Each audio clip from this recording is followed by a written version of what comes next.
All right. Well, welcome to everyone that is here. And for anyone who's watching this recording, thank you so much for joining us. I'm really excited for this conversation that we have today. I think it's going to be really illuminating, really powerful. Um, Before I go ahead and hand things over to, Mr. Howard, hi, how you doing? Before I hand things over to our amazing guest today, I just want to go over a couple things really briefly. My name, there I am, is Jessica Sedano Seipel. I'm a senior program director with Just Attention International. I'm also the director of the Great Wardens Project, which is why I'm here talking to you all today. Now, I imagine after a few years or however many years we've been doing this Zoom thing that most of this is probably known already, but just in case, we've got a small group today. My hope, my intention is that this is a conversation. And so I really want to encourage folks to unmute themselves, to contribute, ask questions throughout. Don't feel like you need to wait. Feel free to use the chat as well if you can't get on the voice or what have you. But when you're not speaking, just feel free to mute yourself, turn off the video, use the chat. You all know that. If you want to raise your hand, if you've got something to say and you want to be called on, feel free to do that as well. For anyone who doesn't know what the Great Wardens Project is, we provide mentorship and training to develop bold prison leaders and build a corrections culture based on safety and dignity. All of our programming is directed towards wardens. But we also understand that there's plenty of folks that don't have that title that are in leadership positions, whether formally or informally. So my hope is that this information will be relevant to anybody, regardless of whether you have that warden title or not. We do have a couple core beliefs in our project, one being that wardens and superintendents have a responsibility to create safe, secure, and healthy corrections facilities, and that advocates and prison leaders can, in fact, work together to reimagine how corrections facilities operate and shape a new generation of committed corrections professionals. I do want to acknowledge really briefly our task force. I don't think we have any of them here in the room with us right now, but these are all folks that are either current or retired wardens and superintendents whose experience kind of informs the work that we do and the topics that we decide to delve into. So I just want to give a shout out to those folks. And then I want to pass things over to our amazing guest, Dr. Nika Takia. I said doctor, I'm sorry about that. I'm going to stick with the formalities. I'm going to go ahead and pass things over to you to go ahead and get started. Wonderful. Thank you, Jessica. Hello, everyone. I'm going to give you guys just a brief disclaimer. I love to be in conversation with people. So I see a lot of names on the screen. If any of you feel so compelled to show your faces so I can feel like I'm not in this alone, I would love for you to do so. Thank you, Jesse. I see you, Jeff. Thank you. If not, no worries, but would just love for us to be in conversation and for me to not talk at you guys for the next hour and a half. It may be incredibly boring. So thank you. And please feel free to finish your lunch. I might ask you what you're eating because I'm starving. But we'll jump right in. And I will introduce myself in a moment. But of course, I'm going to throw some slides up on the screen. And there we go. So today's topic, we're going to be talking about a subject that's near and dear to my heart and my colleague who is on the call too, Matt Burke, holistic safety. And you may be wondering, what is holistic safety? I promise we're going to get into that in just a moment. But just as I warned you, I want to start with getting to know you. So I would love for you to take yourself off mute. If you feel so inclined to show your beautiful face, please do so and let me know who you are, what you do.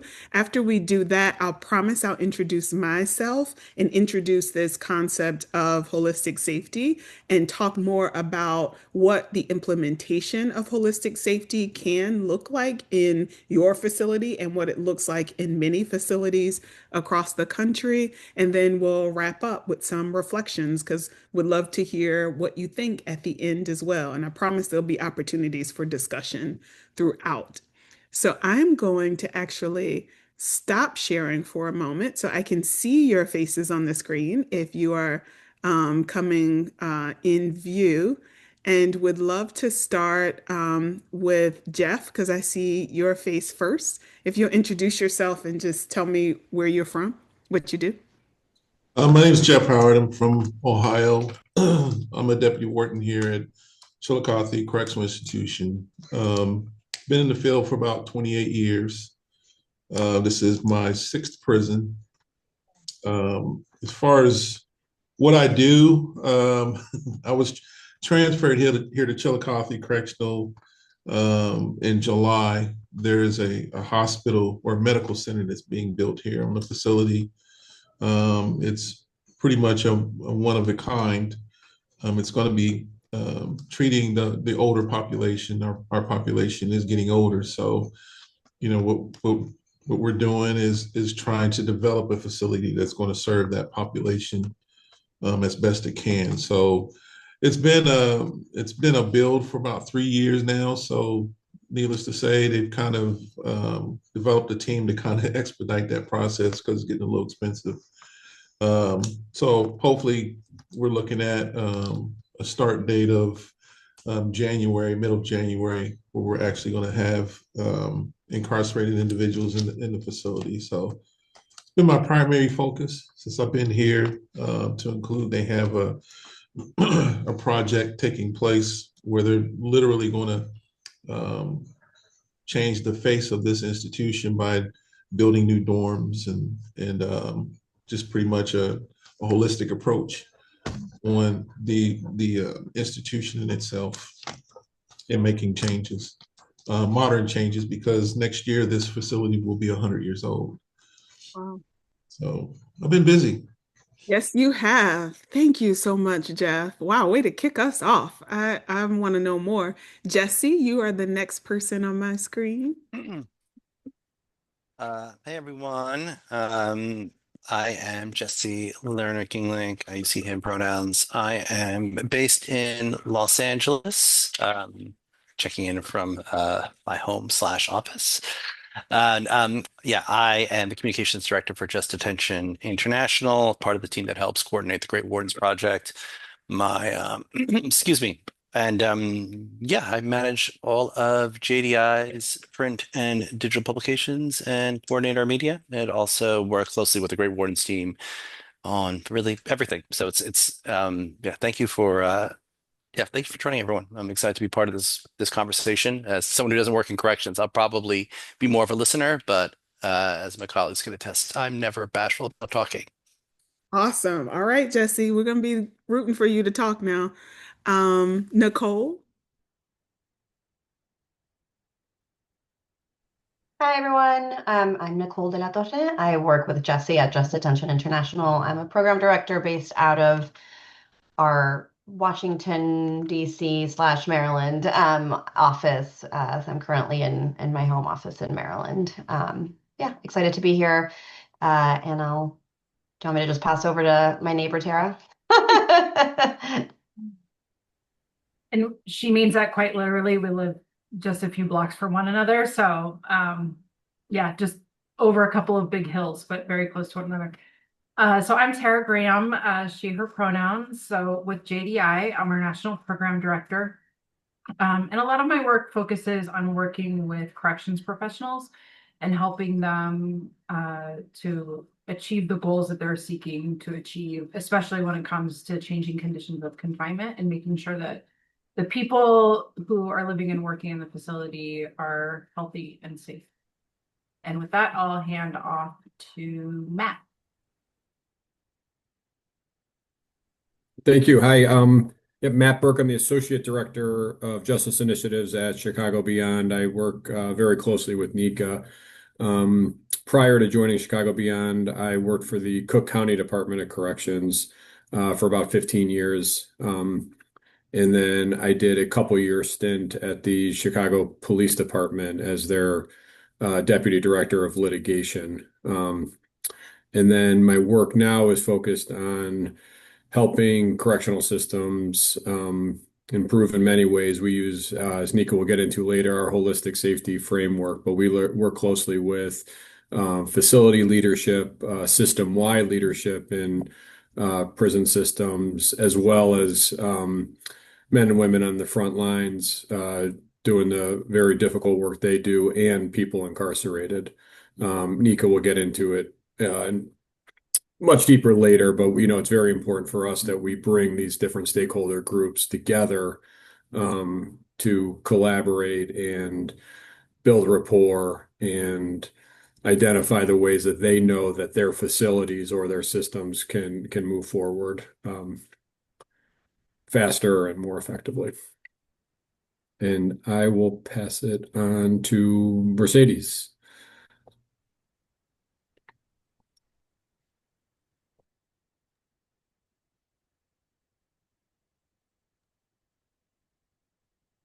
It keeps shutting off, but good We afternoon can from hear North you. Carolina.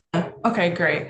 Good afternoon from North Carolina. I work for the Department of Adult Corrections in Salisbury, North Carolina. I'm associate warden, and I'm just on the call to get as much information as I can temporarily because I have a 1:30 meeting, so I apologize, but just happy to be here and hear it from all the experts. Thank you. Thank you. Please. How about Elizabeth? Hi, I'm Elizabeth Andara. I live in Atlanta. I also work at Just Detention International. I'm working policy and communications, so I work closely with Jesse and the other JDI folks here. Thanks. Thank you, Elizabeth. And I see Dee. Hello. I work for the federal system. I've been in 25 years. I'm from Pennsylvania, currently in Colorado, but prior to that, I was the Chicago warden. So I've had 8 moves and I love every one of them. And I'm a little bit happy we're going to get paid now. Yes, thank goodness. Sorry you guys have gone through that, but happy you're gonna get a paycheck. Let's see, did we get Cindy? I don't think we heard from Cindy. Hey, so I'm Cindy Haynes. I'm the associate warden at Marion Correctional Institution in North Carolina. This is the second call I've been on. I enjoyed the first call, and I'm just here to glean as much information from all you other professionals that I can to help me better serve the facility here at Marion. Awesome, awesome. I think we got everyone. So if I did not get you, please bear with me as I now try to find. Let's go. I'm sorry. Elizabeth on our team. I went, Tara, but thank you. Yeah, I'm glad I am like listening. Yeah, I think we got everyone. Yeah, thank you all for introducing yourselves. Yes, thank you. Technical difficulties. Let me pull my slides back up.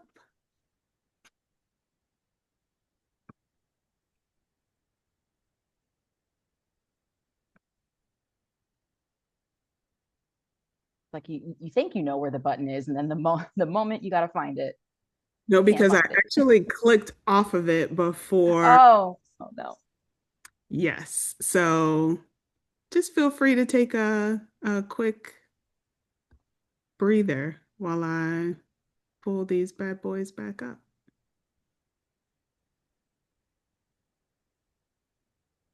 Oh, I just want to note the article, Matt, that you put in the chat, which I read recently. It was very, very moved. It's a great article.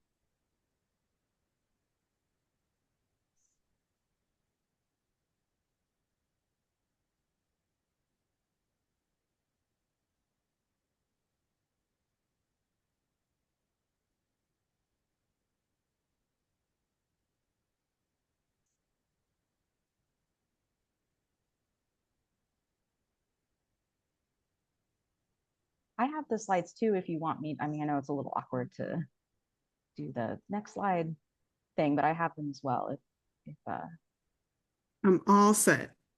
cool.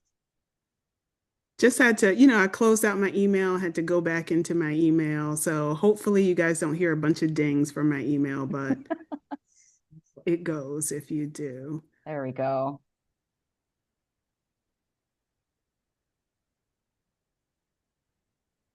Okay.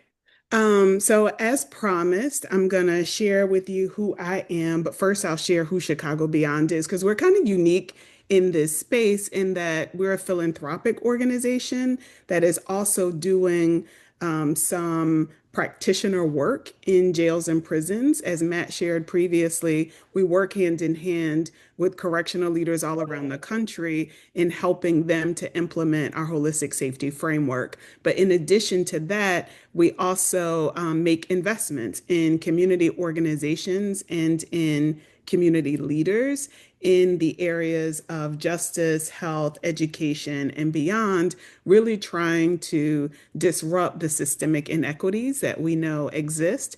We've been operating now for almost 10 years. Next year will be our 10th year.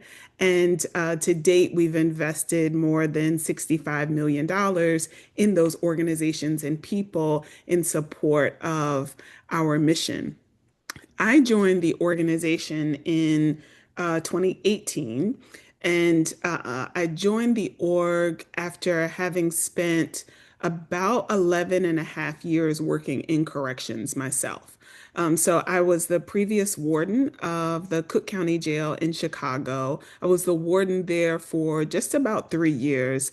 And prior to taking on the role of warden, I held other positions like the chief psychologist of the jail and other leadership positions during my tenure and decided to retire from corrections, if you will, in March of 2018.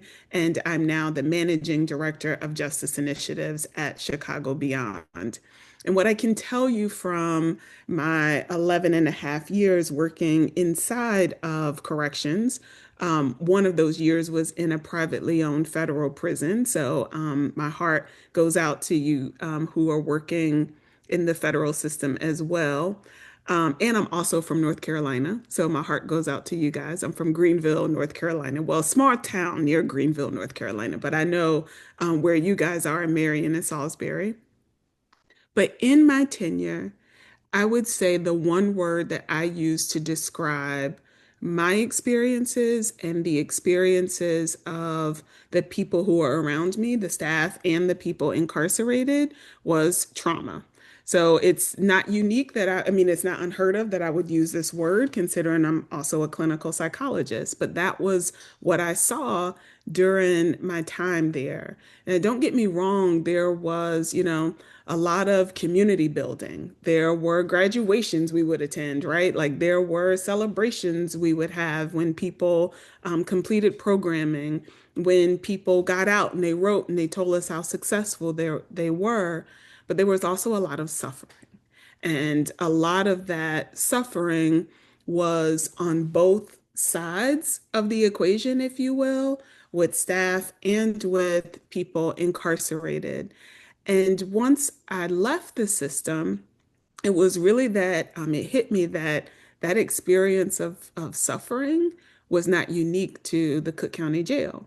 And looking at research, you see across almost every system, staff are overexposed to serious incidents. One research publication shared that almost three-fourths of the staff had seen someone seriously hurt or killed on the job. And that's not normal, for us to go to work and see that kind of devastation.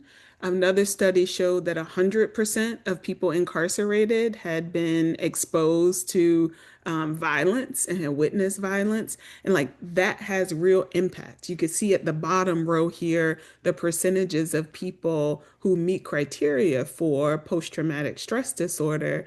But then there are like a whole other swath of people that might fall just under that radar, but they are dealing with serious trauma from the things that they have seen and from the things that they fear happening to them.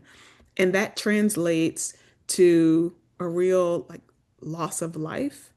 And so correctional staff live an average of 20 years less than people in the general population. And that data is dated. I should say that, but it's what we have. But they found that the average life expectancy of a correctional officer is age 58. And I thought about how many staff members I knew who did not live to receive their first retirement check. The research also shows that for every 1 year a person is incarcerated, they tend to lose 2 years off of their lifespan. Also devastating. And I started looking at the people who I knew who were incarcerated for 10, 20, 30 years, and like that calculates to real shortening of, what could be a life well spent. And so we didn't want to just sit with that and like let that be our story. I did not want that to be my story, don't want that to be the story of the people on this call.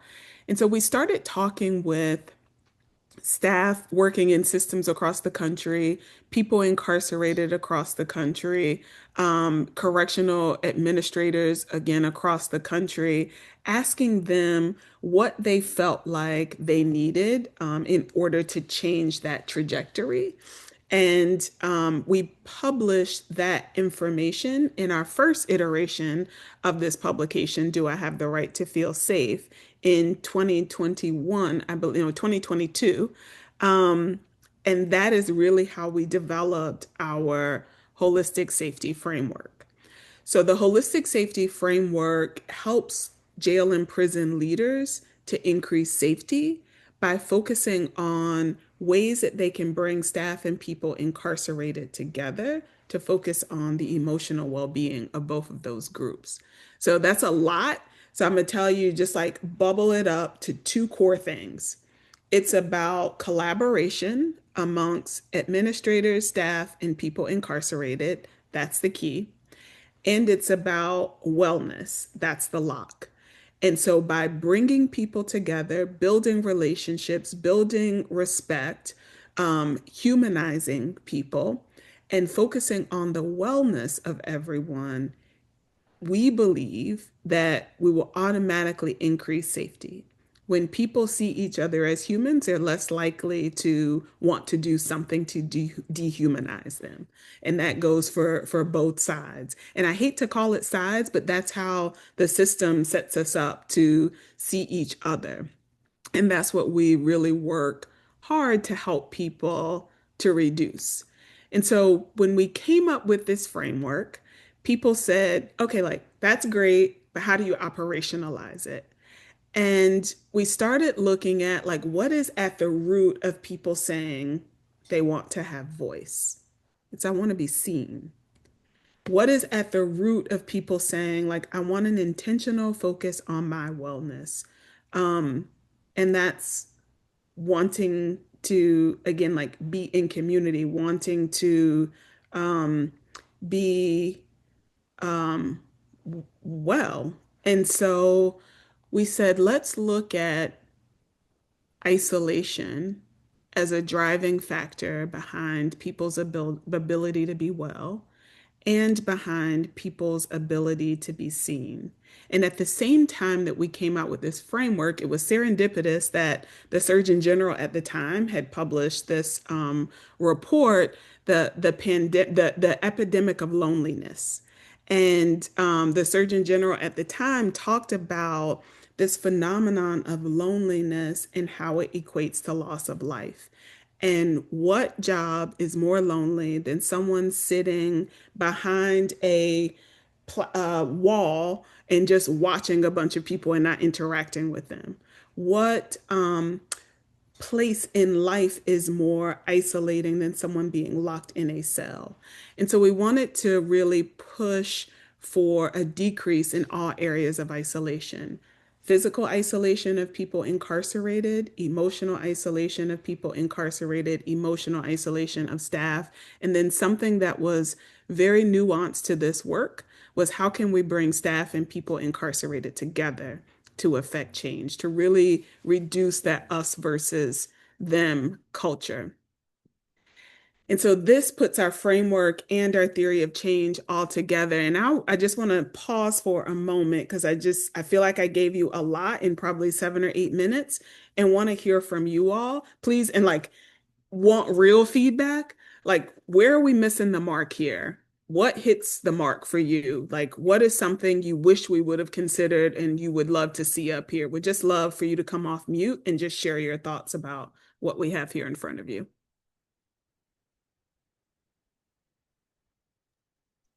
I don't have a response to that particular question, but I did have a thought that I had while you were speaking, if I may share. And it kind of goes with this combating this us versus them culture, which is something we talk a lot about, in our work as well, and thinking about what you were saying about safety. And there seems to be this view of safety as like a pie where there's a finite amount of slices, and if I have the pie, then you can't. So like, yeah, I guess what I'm trying to say is I reject the idea that like one group's safety is dependent on the other group not being safe, or vice versa.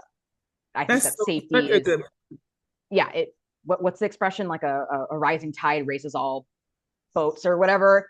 Safety works the same way as far as I'm concerned. Yeah. A lot of people go into this work thinking it's a zero-sum game. Just what Exactly, you said. yeah. Like if you give to this group, then you're automatically taking away from me. And what was surprising to us in our conversations with people, and this came up mostly with correctional staff, they said, like, we're not against rehabilitative programming for people incarcerated. Like, we recognize that that's what we signed up for, and like that is what is important.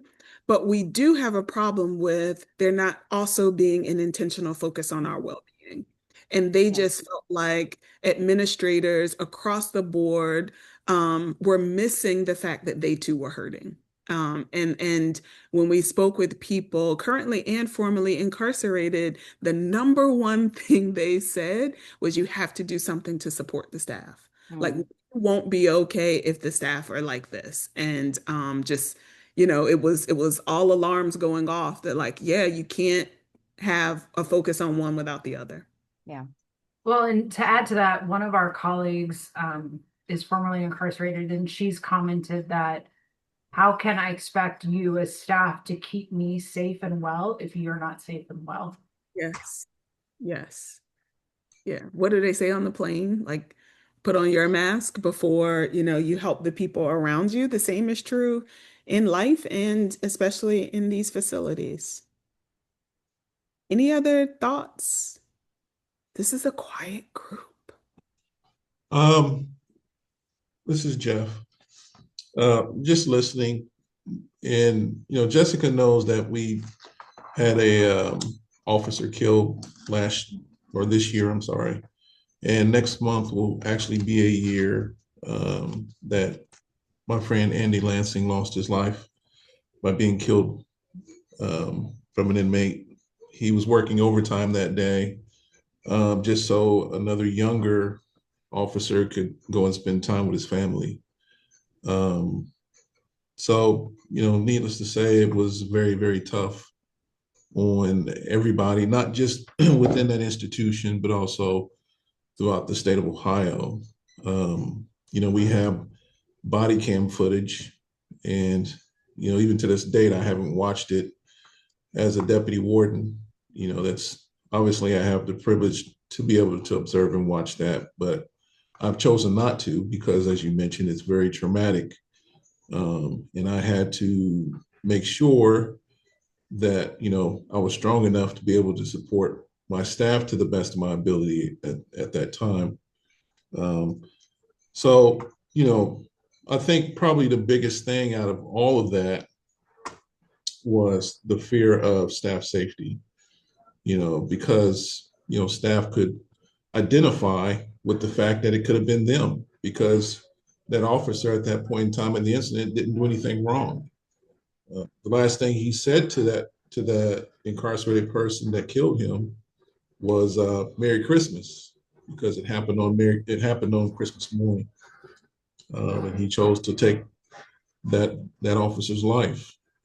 So staff realized that could have been anybody because it was just normal operations. It was an incarcerated individual that was going to the infirmary. It wasn't use of force. It wasn't, breaking up a fight or anything of that nature. So I think it had more of an impact on our staff as far as their concerns for their safety, based on just how it occurred and the outcome of it. Um, Ironically enough, on the news today, I seen where they have Andy's Law that they're voting on. Andy Lansing was his name, which is also House Bill 338. And it's to emphasize on officer safety. I think there are a lot of good things in the bill. I think, going back to, as far as what you're asking, a key piece or a key component to it is, we can't forget about the family, his family, and how it, what can we do to help that family? Because one of the things that we were able to identify was that once he passed, she didn't have insurance coverage. And that's something that automatically we should make sure continues. And that's a part of Andy's Law where, that spouse should have insurance coverage until she chooses to remarry or he chooses to remarry. Just little simple things like that. I can tell you, even to this day, we're still, as an institution, as staff, as his, adopted family, we're still taking care of his family. We raise funds all the time, making sure that, the hard work that he put in to make sure his son continued school. And I don't mean to continue on because I know there's probably other people want to talk, but we're making sure that his son's dream continue. Those are things I think, if there are agencies out there, and I know that some do to some extent, make sure that the family's taken care of because they're the ones that, after everything's said and done, have the biggest loss. Yeah. Thank you for sharing that, Jeff. So many of us saw that in newspaper articles and saw that on the news, and our hearts went out to the department and just wanted to just acknowledge that you all are in our thoughts and in our prayers. And one of the things that you illuminated, in addition to like the support of families, and we have the like families impacted by incarceration, are not just families of people incarcerated, like that includes families of staff. One of the things I heard you talk about was also the mask that administrators have to wear in this work, like how you, as an administrator, had to armor up, if you will, to be there for your staff and to be there for the people around you. And that's what we do, right? And it's like, and where is our space to take that mask off and to have our own healing experiences? And that's something that we talk about a lot in this work is like it is impactful for administrators and it's not spoken about enough. And we have to think about ways that we can support the well-being of the people leading these systems too. So thank you for sharing that. If anybody else has any thoughts as they come up, please feel free to just like interject. No need to raise a hand, just pop them up. But this is the work, and we have had the fortunate experience to being able to work with 9 systems across the country since we published our framework. We started working with systems in 2023 and to date have been working with the ones that you see highlighted in yellow here. And there has been no rhyme or reason of who we work with. It's just people raising their hand and saying like, hey, this is something we want to implement. And we've been partnering with entities to implement it. And just to be a little more specific, like there is nothing that Matt or I do in this work. Like we don't go in, this is not a program that we go in and do. This is really us meeting with the individuals in this key and saying, what do you want to do? to advance the wellness of your staff? What do you want to do to advance the wellness of people incarcerated in your system and helping them to plan for that strategically? Tara? Yeah, I was just wondering if you have any thoughts, or for anyone in the group, like, why now? Like, why is this sort of like something that we can Yeah. do, talk about, focus on? Yeah, like yeah. I have my own thoughts, but I'm just sort of curious your thoughts about why is now the time? I'll give you my answer. Would love to hear other people's reflections. I think two things bubbled up for me, and it was something that we talked a lot about amongst the team was in 2020, 21, the height of COVID, people were more isolated than ever. And it like the system has always been in crisis, but it was really in crisis. And that was where we saw the opportunity. Like, staff were scared, people incarcerated were scared. They were like, my husband is a correctional officer. I was scared for him to go to work. I was scared for him to come home and bring something to our family. And so it was time. We were in a critical moment in our country. The second thing that was happening was as we were talking with people and developing this framework, people were ready. Like people were saying that like I want to do something now. And we felt this sense of urgency and didn't feel that we needed to wait any longer. We felt like people had waited long enough. And I think the more that the country has been like becoming more divided, people have like craved that sense of community more and more people have been hungry for it. But would love to hear thoughts from this group. Any other things come to mind about why now?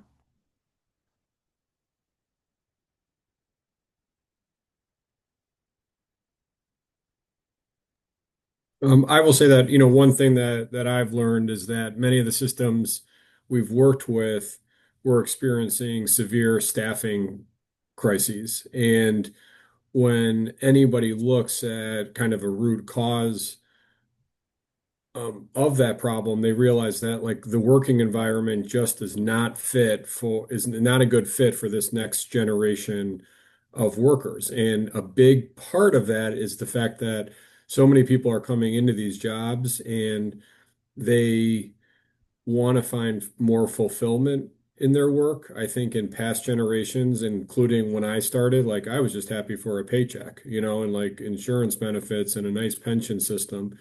And these new this new generation of employees, they want something more. And so as systems we're wrestling with, well, how do we, one, attract a new generation of employees, and even more importantly, and this was a problem not many people thought about, I would say probably in the, late aughts, like how do you retain staff? Because even that we'll call them older generation of staff, they were just leaving in droves, even if they were just only a few years short of their pension, because they just didn't like the working environment. And that was for a number of reasons. The number one is that probably they were traumatized and they felt like this just isn't how I want to live my life. But then there also we've identified a lot of like kind of interpersonal problems between correctional leaders, whether it's mid-level leadership like sergeants and lieutenants who didn't know how to talk to people, or just the system leadership that they felt was out of touch with, what really goes on. So, I mean, it wasn't always just because prisons and jails are tough places to work. It was that there was a lot of personal problems in between the different levels of staff.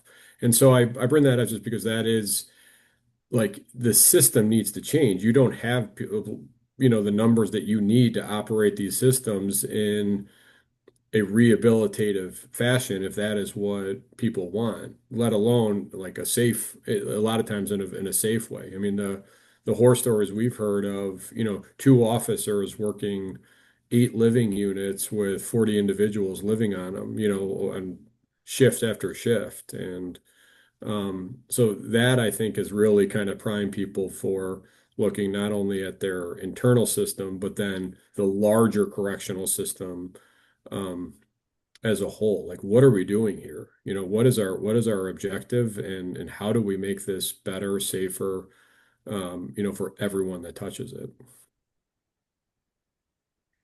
Thanks, Matt. And so I want to give a little more color to what this work looks like in some of the systems we work with. Happy to answer questions about any part of the work, but um, in Nebraska, Department of Correctional Services, they have taken a robust focus on staff wellness.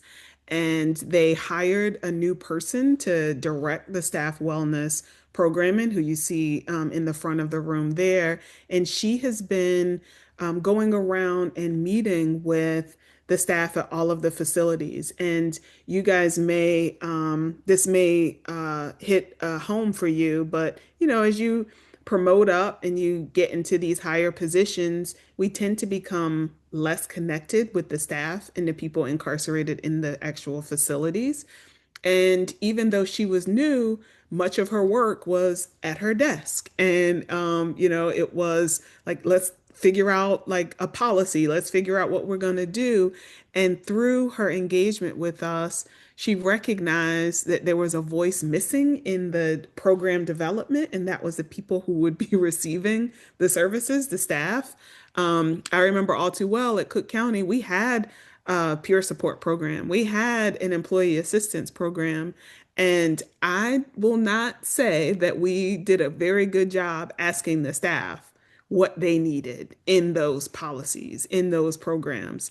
And so we have taken learnings, not just from the people we've talked with around the country, but our experience. You heard Matt say how long he worked in the sheriff's office and at the Chicago Police Department, like what our experiences add to this too. And so they are building out their staff wellness program in a way that they have ongoing engagement with the staff so that the staff are actually leading the programming that they're getting. The Vermont Department of Corrections is one of the entities that we've worked with. And before many of you jumped on, Jessica and I were talking about this actual room. We did not help them to create this space, but what we did, like this was already present at the women's facility.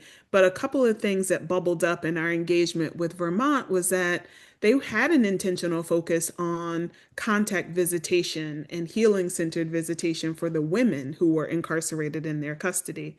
They did not have that same intentional focus for men incarcerated in their system. And so they wanted to have a more universal visitation experience that would be healing centered. So they worked with a community entity to develop that programming. And then they also worked on legislation to get visitation changes codified across the state and really get some more significant monetary support to support the changes that they wanted to see for visitation. And then something very basic that they did during COVID, they put up COVID barriers to allow people to still visit. Well, by the time we started working with them, like people were opening up their doors more, like we weren't as alarmed by COVID, and they still kept the barriers up. And they said, well, why do we still have them up? And took those barriers down at every facility across their system. And they have also been engaging families of people incarcerated to better understand what they want in a visitation experience. And so, like, you hear the collaboration, you hear the intentional focus on wellness, and that shows up in a myriad of ways. I want to now share with you a letter that was written by a young man incarcerated in the Hawaii Department of Corrections and Rehabilitation.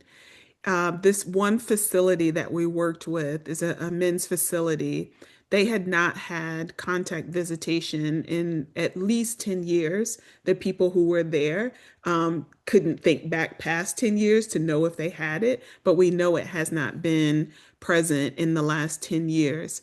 And this was something big for them to be willing to do this. This requires a level of risk taking. And the administrators in this facility said, we have to do it. They heard from people incarcerated that this was one thing that they wanted. They wanted to have a tighter connection with their loved ones. And so they took this step. And for Easter in April of this year, they had their first what they call Kiki Day, where families of the men who were incarcerated were allowed to visit with them. And I'll let you hear the letter from this dad. Hey, Warden. I had my contact visit yesterday with my spouse and my baby boy, who is now 6 months. Just wanted to update you not only on how it went, but also my thoughts and feelings before, during, and after my visit. Weeks before my visit, I found myself being in a much more positive and joyful manner. My thoughts were so different. Exciting, hopeful thoughts seemed to take up every space of my mind. My days got brighter, my spirits grew stronger, and my time went by easier. As I was walking up to the visit room, my mind and my heart started anxiously racing like crazy. I couldn't believe that I was about to see my spouse and finally get to meet my son for the first time. I was feeling so grateful to have this opportunity. I remember thinking to myself, this would definitely be a privilege that I wouldn't want to mess up or lose. Who wouldn't want this feeling that I'm feeling? Who wouldn't want to better themselves or do right to strive for this exact moment? I finally got there. My spouse comes walking through the door, holding my son. My heart drops, my body relaxes, and all this tension in me just leaves my body. Emotions take over both me and my spouse as we cry it out with a warm hug. I got to bond with my son. He was a little unsure at first, but I eased into it and played with him and made him laugh until he was comfortable enough to let me hold him for short moments at a time. As much as I wanted to hold him and love him up, I didn't want to upset him, and he starts crying. It was such an overwhelming feeling to see my son. There was a moment when my spouse was showing me what makes him smile and laugh. He was sitting on the table in front of her, facing me. She grabbed his hands and performed a few claps. She said, clap, clap, clap, clap your hands. A huge open mouth smile as he looked at me. Next, she put my son's hands together and whispered, close, then opened his hands wide and said, open. Again, a big open mouth smile, but this time with a cute little baby laugh. My heart never smiled so hard. What felt like only a few minutes, the time came to say goodbye. With a happy, heavy heart, we hugged one last time and said our I love yous. I watched him go until I couldn't see them anymore, making sure I captured every moment of them in my mind. Back to the modules I go. Although I was missing them very much, I was still full of joy. When I got back to my cell, I started thinking about my visit I just had with them, replaying the whole visit from beginning to end. Smiling to myself, just thinking about them, I feel different. I feel like a huge burden just left me. I feel lighter, things are brighter, and I can see clearer. I'm refreshed and motivated to keep on pushing through. Watching my spouse and my son play, I thought to myself to use this moment of what I'm feeling as motivation. Not only to continue this privilege, but to better myself for me and to better myself for my family. Being in prison is like a race. For most of us, there is a finish line. Some will take longer to finish than others. Some have short race and some have a long way to go. But day by day, we get closer to the finish line. However, there are other routes to take for a little detour, such as participating in recommended programs. There are also ways to extend that race and make it longer, which we shouldn't want, such as write-ups, misconduct behaviors, illegal doings, etc. With amazing opportunities like this contact visit, it really was a checkpoint for me, a time to rest, a time to breathe and regain my strength to continue towards the finish line. I think some people spend too much time away from family that they get lost in here, and unfortunately, they are disconnected from their loved ones. My experience with the contact visit definitely made both me and my family have that sense of connection, that I'm still here and that they're still there. On behalf of my family and I, we want to give a great and honest thank you from the bottom of our hearts to you, Warden, and your team that was involved in making this happen. It meant so much to me and my family that I can't even put it into words. I'm really hoping that this is something that you will continue to do for me and also for the whole Halaba Correctional Facility, of course, with the appropriate requirements of the inmates. If so, I can't wait to the next one. This is a great way to keep your love on. I believe that it's when our love is turned off, that's when people operate out of fear instead of love, therefore acting out and making bad behavior decisions and wrong choices. This is a correctional and a rehabilitation facility. This privilege creates a desire in us to correct ourselves for the opportunity for our rehabilitation. Thank you again. You know, a lot of people question why family visitation, why contact visitation. They say, you know, contraband will come in, things like that. Those things may be true. Even without contact visitation, contraband comes into facilities. But what you heard in that letter, we hope, helps to illuminate the why behind this. Would love any reflections, any thoughts in hearing that letter. Yeah, I often wonder because I'm hearing that story, I'm listening to it, and I'm like, wow, imagine how beautiful it must have felt for the people that were involved in that and got to make that happen, right?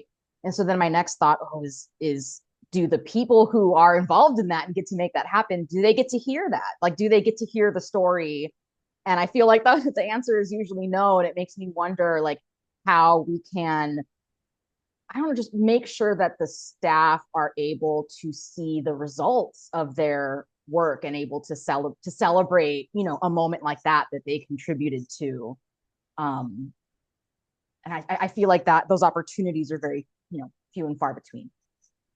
I'll tell you, so like this isn't the only system that we've helped to support this type of visitation change. And one of the things that has come up in all of the facilities where we've seen this is once the staff experience, there's usually a lot of pushback going into it from staff, but once they experience it, they recognize why it's being done and they receive great benefit from it.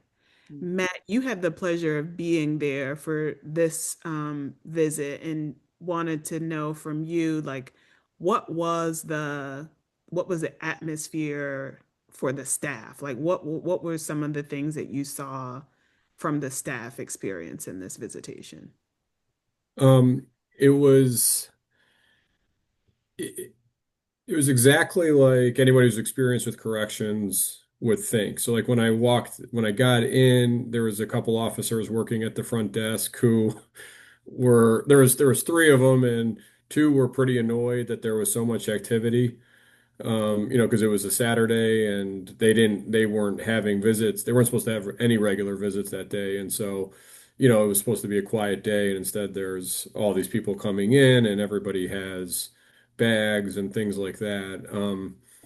And so it was definitely a correctional feel at the gate, and at the front desk.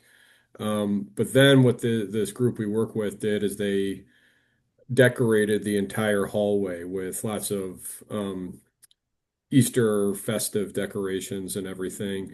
And the officers that were kind of working around there were like much lighter and kind of in a better mood.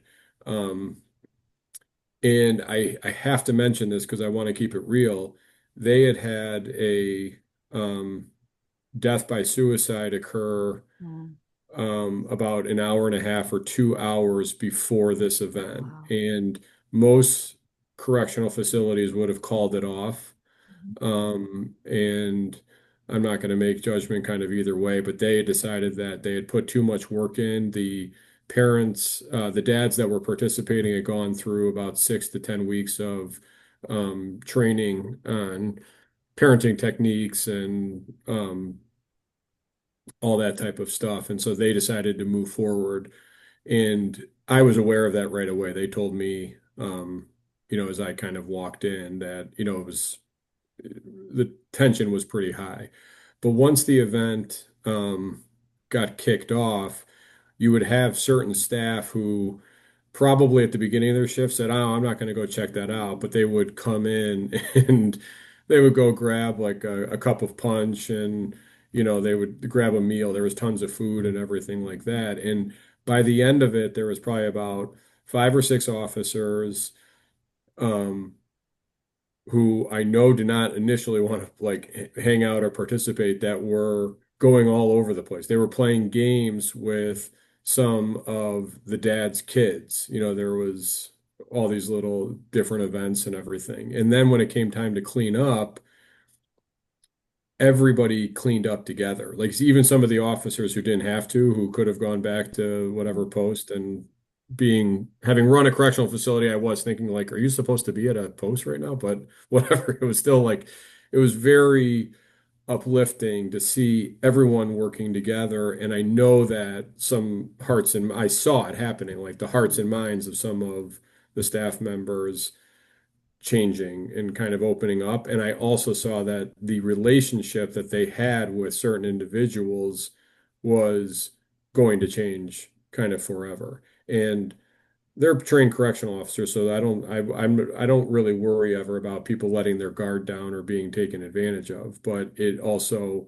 can help, and we've seen this, like just de-escalate incidents later on, like once you have that kind of more human perspective of people and like of people's potential. We talked with people in one system after the visit just about their reflections and what they experienced. And one of these quotes, and this was several years ago at this point, 6 years ago, and the quotes won't leave me. One of the dads who were incarcerated who participated in this type of visit for the first time said, like, seeing that officer engage with my child made me like think so differently of them, like because I saw them treating my child with tenderness. There was an officer who participated in the visit, not this one, but in a different system. And they said participating in this made me want to be a better father to my own children. It made them think about how they show up. And we were talking about this like with the masks that administrators put on, staff put on that similar mask, right? When they're going home with their families. And they said they wanted to show up differently for their family. So there is a ripple effect to having something like this. The last piece of work that I'll share before I jump into like more about what this could look like in your systems is in one state system we focused on staff wellness with them. And one of the areas that they wanted to um, develop more in, they had nothing actually, they wanted to develop something in, was family strengthening for staff. Jeff, you talked about like the family support for staff after, particularly after a loss, but they also wanted to help families to understand what it's like for their family members working in corrections and to help them to like have a stronger connection. And one of the facilitators of that program, he talks very openly. He shared with his family about what he does, but specifically his wife. And they started offering family wellness workshops where families came into the facility and they learned more about, what their loved one does and some of the challenges they encounter and ways they could better support their loved one working in corrections. It's facilitated by this group, Desert Waters. They have a train the trainer model for this program. And his wife participated simply because they had a hard time getting like a good number of people. And afterwards, even though he talks very openly with her, she shared with him how it opened her eyes to so much that she had not been privy to. And it drew her closer to him because she had a greater understanding. And he was like, wait, what? We talk all the time. And what he came to realize is that even though they talk all the time, it's very surface level. And this program gave her the opportunity to take a deeper look into what he brings home every day. So like there is like numerous ways that this comes to life. And so just wanted to share a couple of those.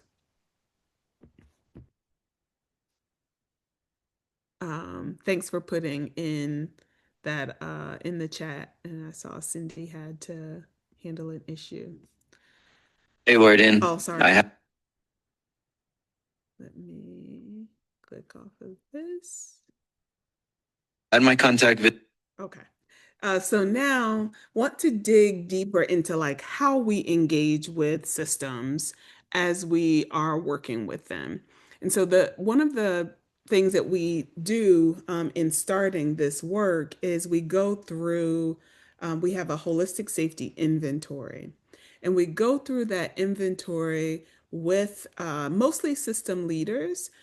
In the most recent system we worked with, it worked beautifully that they brought together a group of administrators, staff, and people incarcerated, and they answered the inventory together.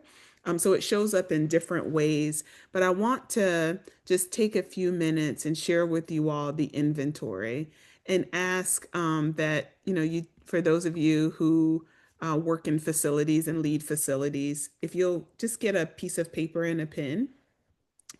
Would love for you to, as we go through some of these statements, and there's 30 of them, to jot down just a couple that are true for you in your facility. And would also love for you to jot down a couple that are partly true or not true as we go through them. And I'm not going to bore you and read them, but I will say that if you have a question about any of them, please feel free to ask. As you're going through these, it is not, this is not like a judgment zone. This is definitely a judgment-free zone where, you know, people are going to do different things different and don't want to like put any value on whether or not you do this. This is just your own personal assessment of what happens in your facility. So if you have that piece of paper and a pen, we'll jump right into the inventory. And so what I'll give you about 3 or 4 minutes to just read through these. And if you jot down again a couple that are true, a couple that are partly true or not true, and there's 30 of them in total, so don't feel free to write down all of them.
Should I move on to the next slide or you need another moment?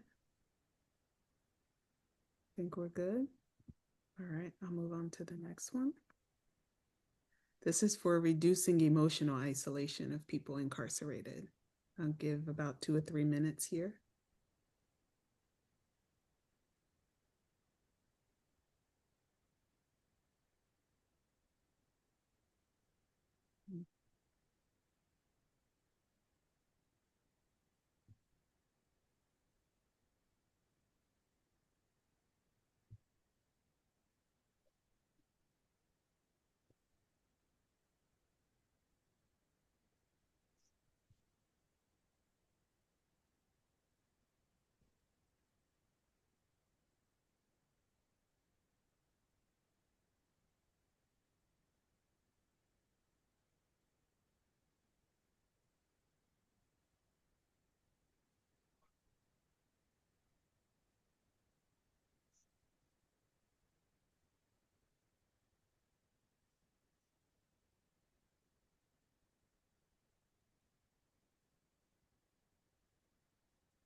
I'll move on to reducing the emotional isolation of staff.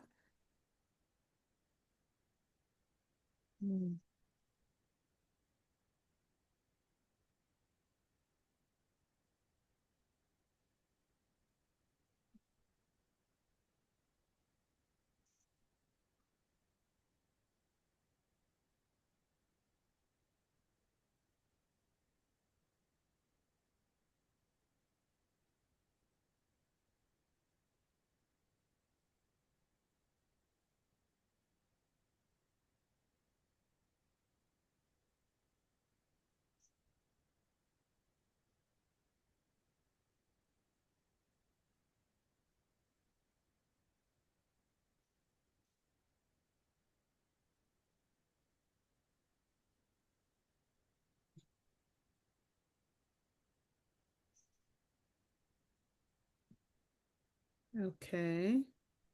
Just stop me if I need to stop, but I'll go to the last group of statements, and that's on reducing the interpersonal isolation between staff and people incarcerated.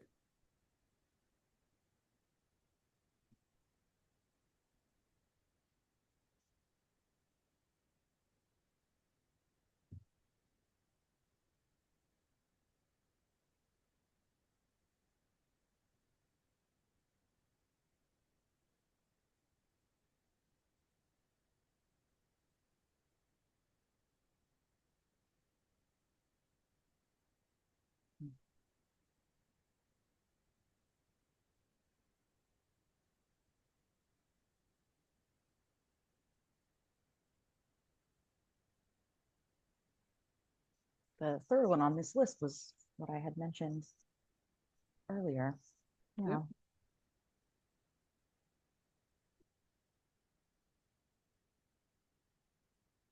All right.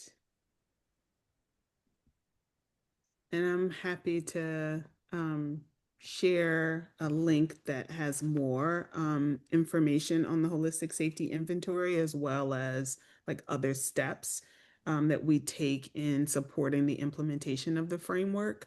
But wanted to open it up for conversation.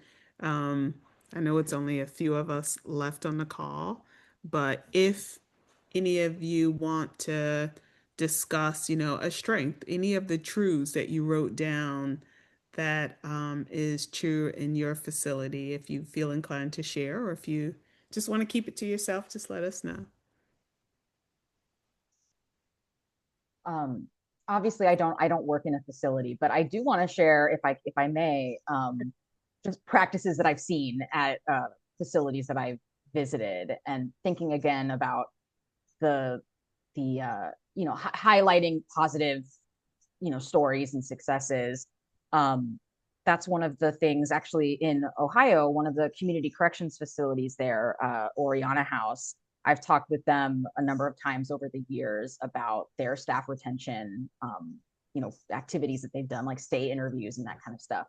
And one of the things that they implemented as a result of sort of interviewing staff, across the facility, is now in their like regular staff meetings, they have a regular agenda item for like some sort of positive story or success story or something. So like every staff meeting, that it's like a requirement now that all the staff meetings have to have some sort of agenda item where they celebrate a story like that, which I think is a really kind of easy, simple way to accomplish that goal. Yeah.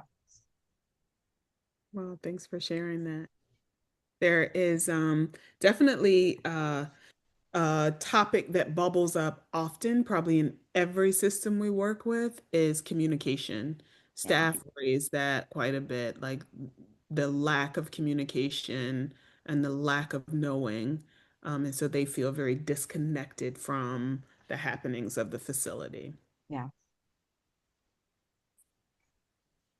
I would say my current facility here at Chillicothe Correctional, one of the strengths here is actually family engagement. And when I say family engagement, I mean that the staff here really advocates for the incarcerated population to have some type of direct engagement with their families. So we probably average here anywhere from 3 to 4 family engagement activities per month. The most recent one was we rented a long truck that had kangaroos and turtles and other kind of small animals that the kids could pet, and had the incarcerated fathers take their kids through this setup that this animal agency had. And I mean, the kids loved it.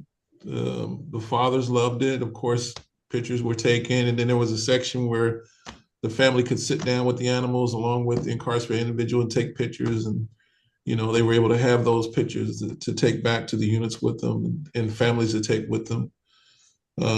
Right now, as we speak, it's a new program called Green Spring. It was actually on Oprah Winfrey show. And it's where we have families from the outside. And this is actually facilitated by Dr. Wanza Suber, who's actually in our chapel right now with them.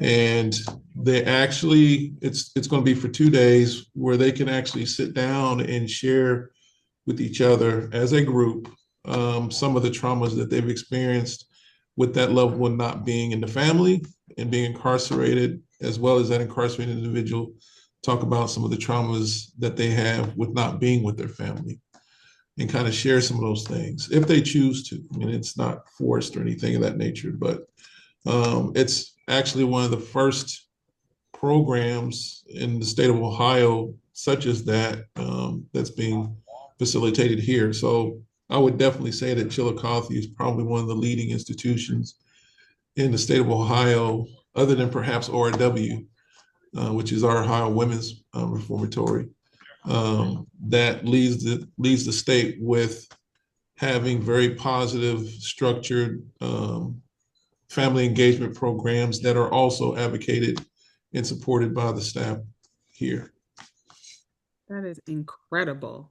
And just thinking, Jeff, like with you all also getting an aging population, there, just the incredible value of having like the laughter of children around, like that sends chills that if they might be able to benefit from just having that spirit of youth around. So, wow. We have quite a few guys walk around here with canes. Absolutely. We do. But, I tell you, it's, I come in the morning and they're the first ones to smile and say good morning. How's your day? I came from a level 3 institution that we initially just talked about, and they were more concerned about what kind of shoes I was wearing. But it's very genuine as far as when you're hearing from the older population when they still say good morning or ask you how your day's been. So I think that kind of I think the staff here feed off of that, where they don't feel like there's any friction between the inmate staff population. Where obviously you do have, your issues. I mean, it's corrections, but for the most part, I think the staff really advocate and support the activities that are there for the population, and the population is very appreciative of that. I think that's where I see the impact anyway. That's wonderful. Thank you for sharing that, Jeff. How about any opportunities, anything that bubbled up as a partly true or not true from those 30 statements?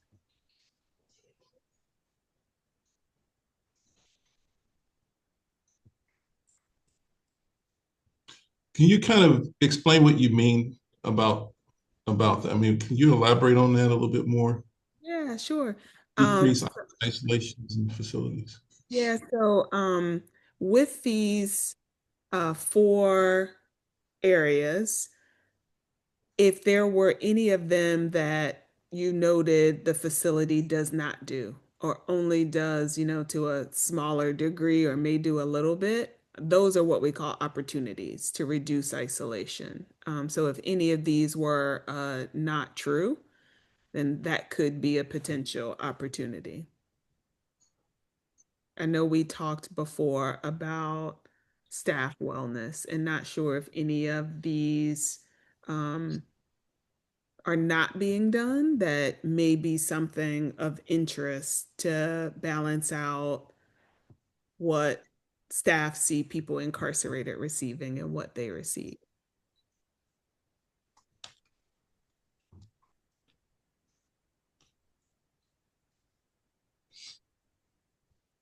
One item on this list often gets a lot of attention, and that's the mental wellness resources are provided to staff going through the disciplinary process. Yeah, a lot of systems don't do that. I will say that when we were running Cook County, we didn't do that for much of the time. But what we had eventually found though is that we kind of overlooked the stress and anxiety that people going through a disciplinary process experience. And we, unfortunately had enough kind of bad experiences with people who are feeling kind of lost and trapped and attacked, then going and getting themselves in the even more trouble. And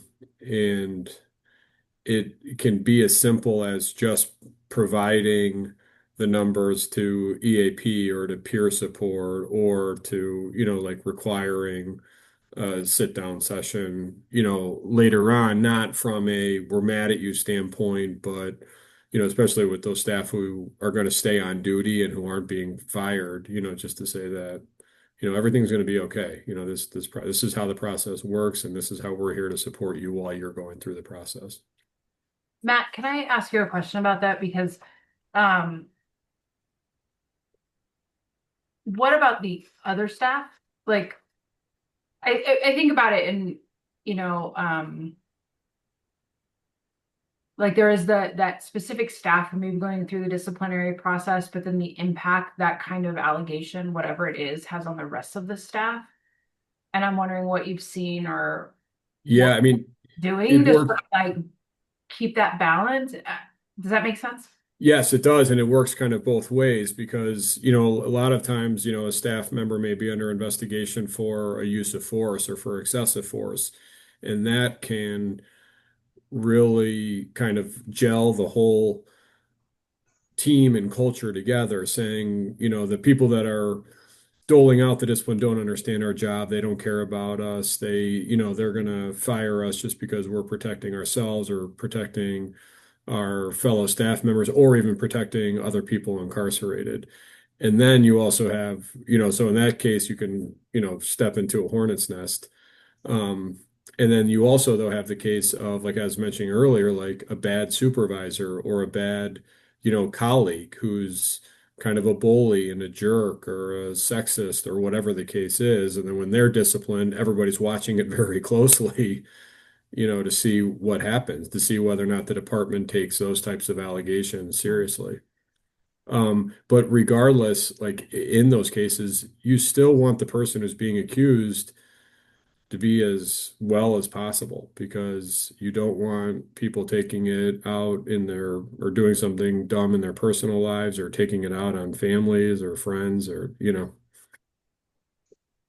That's interesting because I think a lot of times that's a double-edged sword when you have officers that know that there's somebody who has been perhaps accused of conveying drugs into an institution and how that impacts them based on the fact that it makes their atmosphere unsafe. So a lot of times they immediately don't want anything to do with them. And I've seen that in a couple of cases where, I agree with you in the sense that there should be some type of support there. But then when you do that, the individuals that it also impacts that are still behind the fence, are like, okay, well, where's that support at for me? Mhm. Because they put me in a dangerous situation by the accusations that were made.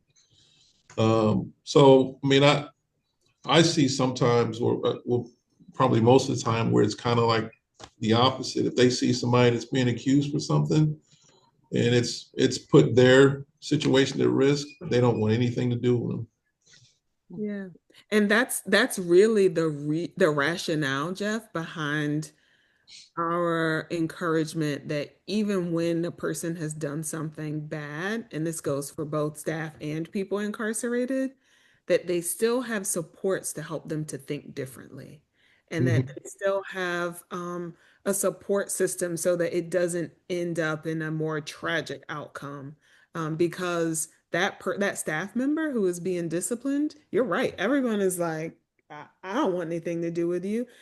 And for a lot of staff, like that's their like that's their network, like the people you work with become like your second family, if not your only family. And when you are going through that process, when you've done like the wrong thing and everybody steps away, I just can't imagine what that must feel like.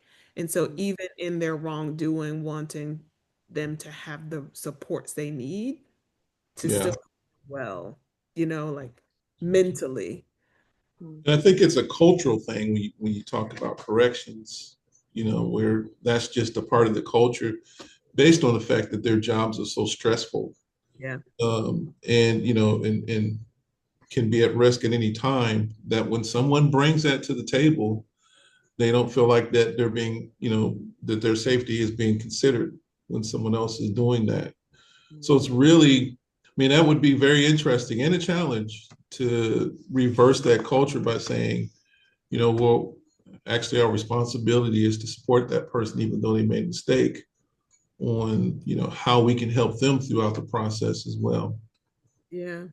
And what we try to do is have that balance where like it's not just like mental health, like resources are not only going to the person who is being disciplined, but there is a broader staff wellness plan that really supports the wellness of everyone. And we're just saying, don't leave those people who are going through the disciplinary process behind. Look at the same is true for people who are incarcerated. Like we are advocating for wellness programming for the whole population.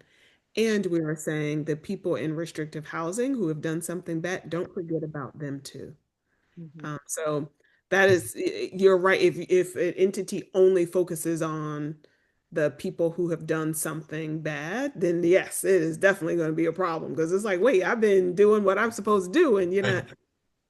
But this is encompassed in a more robust and comprehensive program plan. Um, you have Jeff, you've stuck in this with me. Man, thank you. Okay.